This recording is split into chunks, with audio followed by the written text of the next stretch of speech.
आज की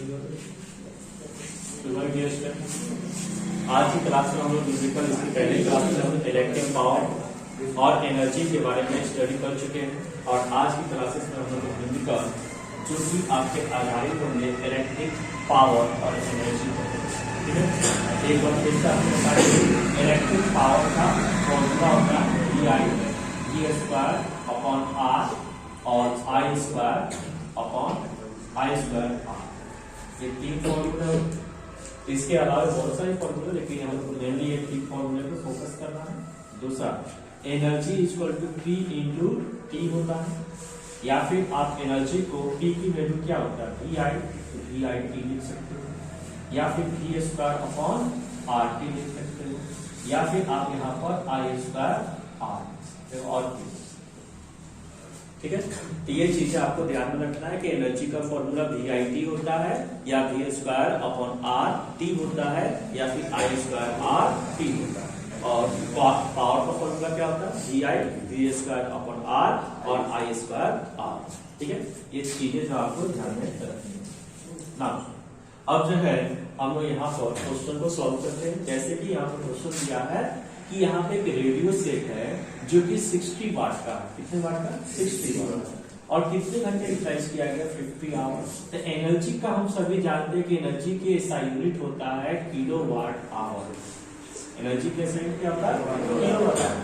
क्यों? क्योंकि वाट आवर, वाट सेकेंड क्यों नहीं होता है? क्योंकि वाट एक बहुत ही छोटी सी यूनिट और सेकेंड भी बहुत छोटा है, तो इसलिए हम लोग क्या एनर्जी का ऐसा यूनिट क्या होता है बच्चों? किलोवाट होता है। सबसे पहले जो भी आपके पास पावर है उस पावर को आप किसमें चेंज करेंगे? किलोवाट में।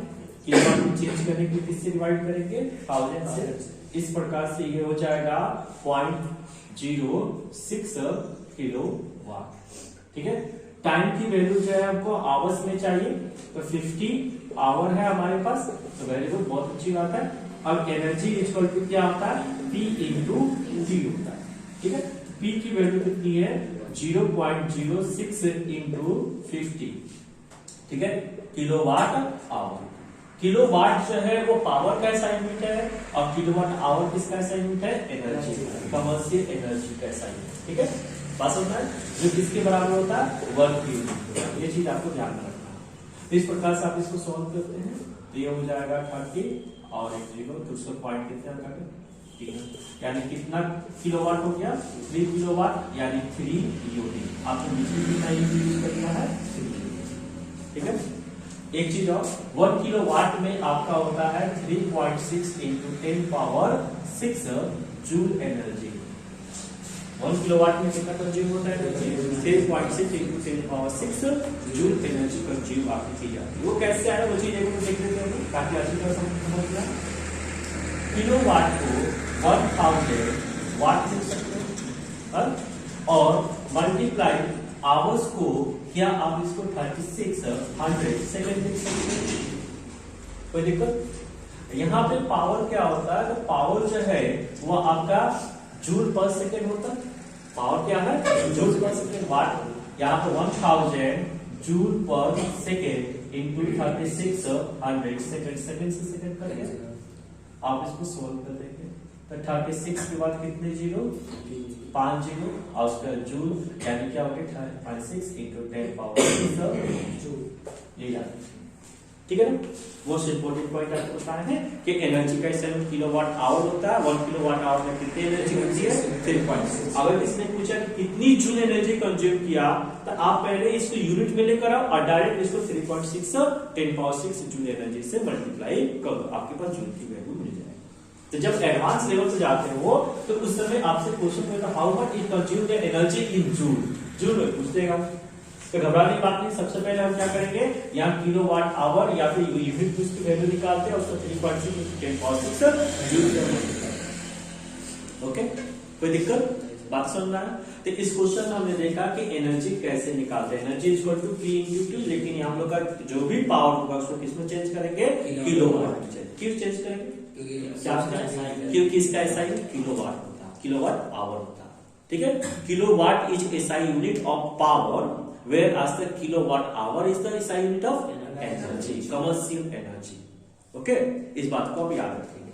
नेक्स्ट है, ये सबसे इंपॉर्टेंट क्वेश्चन हम इसको मानते हैं और कई बार के एग्जामिनेशन में पिछले कई सालों से ये पूछा जा रहा है। ठीक है, इसे बहुत सारे लोग कंफ्यूज भी हो जाते हैं। जैसे कि यहाँ पर देखोगे कि एक इलेक्ट्रिक बल्ब है जिसकी रेटिंग दी गई है 220 वोल्ट 100 वाट।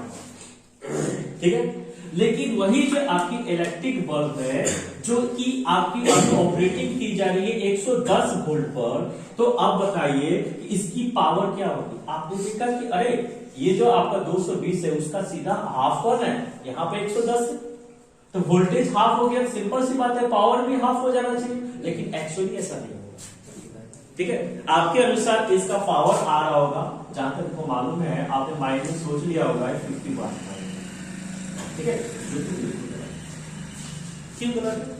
क्योंकि पावर जो है वो आप तो इस पर कहोगे कि sir power equal to V into आई।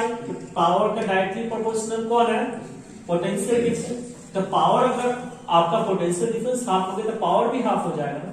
लेकिन एक बार बताओ, आपका जब ये पोटेंशियल डिफरेंस हाफ हो जाएगा तो लेकिन उसके साथ साथ ये आपकी एनर्जी, आपकी जो करंट है वो भी तो हाफ होगी।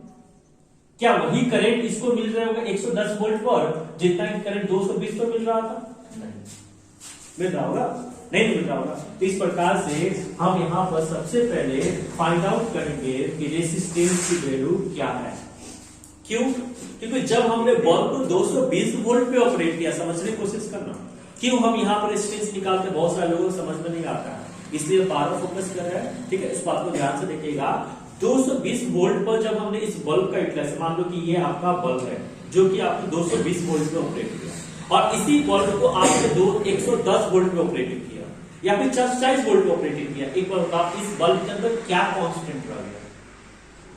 इस बल्ब के अंदर क्या कांस्टेंट रह गया? रेसिस्टेंस। वेरी गुड, क्योंकि वो उसकी प्रॉपर्टी है जो कभी चेंज नहीं करेगी। जैसे एक व्यक्ति झगड़ालू है तो वो अपने गांव में होगा तो भी झगड़ा करेगा, वो बड़े शहर में चला जाएगा तो भी झगड़ा करेगा, है कि नहीं है? उसका वो नेचर है। ठीक उसी प्रकार ये बल्ब जो है उसका जो नेचर है वो नेचर किससे रिप्रेजेंट करेगा? रेसिस्टेंस। रेसिस्टेंस उसका चेंज नहीं करेगा, करंट चेंज करता चला जाएगा, पोटेंशियल डिफरेंस चेंज करता चला जाएगा, लेकिन रेसिस्टेंस से कभी चेंज नहीं करता। यही कारण है सबसे पहले क्या निकालते हैं? रेसिस्टेंस। इस पर बहुत सारे लोग कंफ्यूज होते हैं, आपको कंफ्यूज होने की जरूरत नहीं है। जब कभी इस तरह का क्वेश्चन आए, ठीक है, कि बल्ब को हमने इतने वोल्टेज को यूटिलाइज किया, अब जो है नेक्स्ट हम लोग वोल्टेज यूटिलाइज कर रहे हैं, तो बताइए इसकी पावर क्या होगी? आपको कुछ करना नहीं है, आप फटाफट क्या करेंगे, यहाँ पर रेसिस्टेंस। रेसिस्टेंस कहां पे हमको मिलता है? रेसिस्टेंस का फॉर्मूला जो है पावर में वो कहां पर है? हमारे पास पावर का 3 फॉर्मूला, VI, एक हमारे पास है I²R और एक है V²/R। 3 हमारे पास रास्ते हैं। ठीक है, अब इसमें से कौन सा रास्ता हमारे लिए बेहतर है ये आपको चूज आउट कर लेना। ठीक है, आपको इसको पकड़ना है कौन सा इससे बेहतर होगा। तो बेटा हम इसका यूटिलाइजेशन करेंगे क्योंकि इसमें I आ रहा है जो वेरिएबल, इसमें भी I और V आ रहा है, तीसरे वेरिएबल को इसे नहीं यूज करेंगे। इसमें भी I और R आ रहा है, I के बारे में कोई इंफॉर्मेशन हमारे पास नहीं। किसके बारे में इंफॉर्मेशन है? वोल्टेज के बारे में। इसलिए हम कौन सा फॉर्मूला यूटिलाइज करेंगे? हम जानते हैं power equal to V²/R, therefore R equal to क्या हो जाएगा? V²/VT होगा। V² की वैल्यू कितनी है? 220, क्योंकि 220 को ऑपरेटिंग दे रहे थे, 220 गुने 220 बटे यहाँ पर 100 और रेजिस्टेंस से ओम लग जाएगा। कट गया? हाँ? आप इसको इतना ही रखो कि जरूरत नहीं है इसकी। अब आपको जो है यहां कह रहा है कि अब वोल्टेज आपको दी गई है 110 वोल्ट, 110 वोल्ट। तो बताइए पावर क्या होगी? अभी आपके पास क्या रेसिस्टेंस है और आपके पास क्या वोल्टेज है, तो आप कौन सा फॉर्मूला लगाओगे? ये वाला, ये वाला, ये वाला, तीसरा। सिंपल सी बात है, फट यूटिलाइज करना चाहोगे। क्यों करना चाहोगे भाई?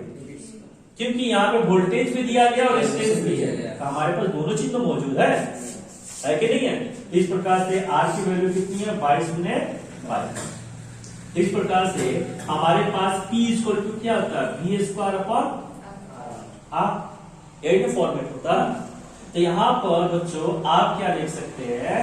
यहाँ पर V की वैल्यू कितनी है? 110 गुने 110 अपॉन 22 गुने, और ये पावर है तो वाट लग जाएगा। 22 के पावर में कितनी बार? 5 बार। 22 के पावर में कितनी बार? 5 बार। 50 अब यहाँ पे क्वेश्चन सर आपने डायरेक्टली से मल्टीप्लाई कर क्यों नहीं लेके चले? मल्टीप्लाई करने में कोई दिक्कत नहीं, हम जानते हैं इसकी वैल्यू आएगी 484 ओम की, ठीक है। लेकिन अगर हम इसको मल्टीप्लाई कर लेते तो हमारा तो आंसर यहाँ पे निकलने वाला नहीं था, ठीक है। तो हमको समय बचाना और स्मार्ट वे में इसको सोल्व भी करना था, इसलिए हमने क्या किया कि हमने रेजिस्टेंस को 22x22 ही रखा ताकि हमको आगे जाकर काटने में आसानी होगी, ठीक है। बात समझ में आया? काट छाट करना पड़े कहीं पे हमको जो सॉल्व करना पड़े तो आसानी से सॉल्व कर देखो, आसानी सोल्व हो गया। अगर 484 उसके आप सॉल्व कर पाते आसानी से कर लेते और दिमाग में, ठीक है। लेकिन उतना दिमाग की परेशानी करने की कोई जरूरत नहीं है, आप सबके पास दिमाग है। तो इस प्रकार से पावर की वैल्यू कितनी आ गई? 25। Clear file? और इस तरीके से अगर समझना चाहो बिना इसको मान लो कि ऑब्जेक्टिव क्वेश्चन के तौर पे आ गए, तब क्या करते हैं? क्या ऑब्जेक्टिव क्वेश्चन में इतना लंबा चौड़ा भाषण देने जाओगे? नहीं, दिमाग है। यहाँ वोल्टेज हाफ हुआ तो वोल्टेज के हाफ होने के साथ साथ अब कौन हाफ हो जाएगा? Current according to Ohm's. Half into half कितना हो गया? 1/4। पावर पहले कितना था? 100 वाट का 1/4 से डिवाइड करो तो कितना वैल्यू आ गई? ऑब्जेक्टिव हो जाता है ऐसे, समझ में आया? लेकिन सब्जेक्टिव जब होगा 2-3 नंबर का होगा, 5 नंबर का होगा, तब इस तरीके से चलोगे। लेकिन कहीं भी इस तरह का क्वेश्चन आता है ऑब्जेक्टिव में, ठीक है, मैक्सिमम ऑब्जेक्टिव का ही चांस ज्यादा रहता है। तो इस समय आप थोड़ा सा दिमाग अप्लाई कर लेना कि यहाँ पर क्या कर दिया? वोल्टेज को हाफ कर दिया, सिंपल सी बात है। अगर वोल्टेज हाफ हो गया तो करंट भी हाफ हो गया। वोल्टेज को डबल कर दिया तो करंट भी डबल हो गया, तो पावर पहले की तुलना में कितना गुना हो जाएगा? 4 हो जाएगा। क्योंकि वोल्टेज डबल तो करंट भी डबल, डबल इंटू डबल कितना हो गया भैया? 4 हो गया। तो 4 गुने जो भी पावर हो पाएगा आपका नया पावर। समझ में आ गई?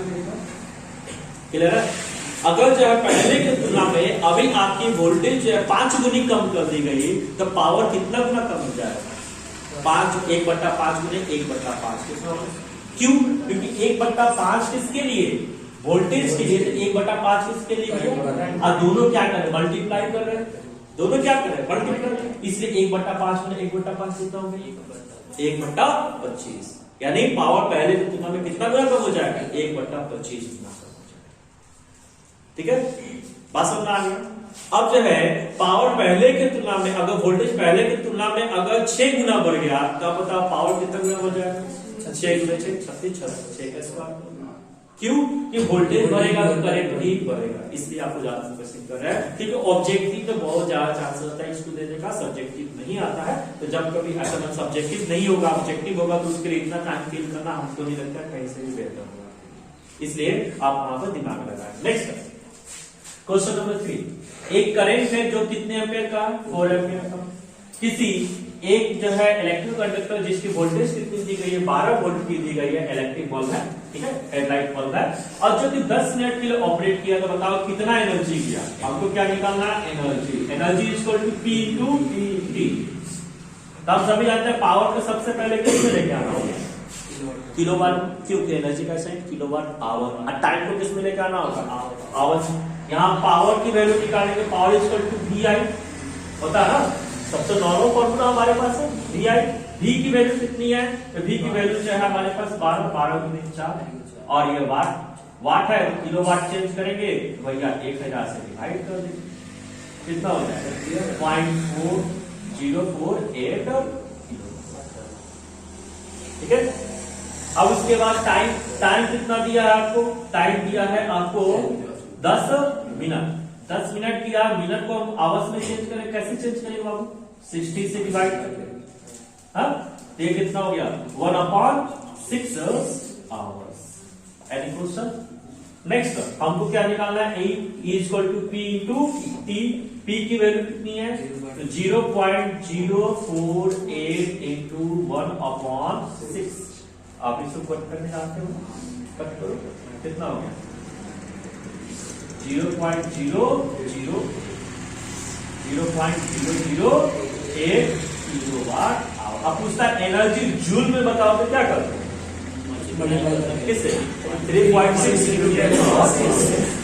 ठीक है, इस तरह से सारे का आप लोग कर सकते हैं। अब चलो हम नेक्स्ट बात करते हैं। नेक्स्ट टॉपिक अगले दिन हम देखेंगे इसको, जूल लॉ ऑफ हीटिंग, और इस प्रकार से इस चैप्टर को करना। ठीक है, आज के लिए इतना ही। Thank you.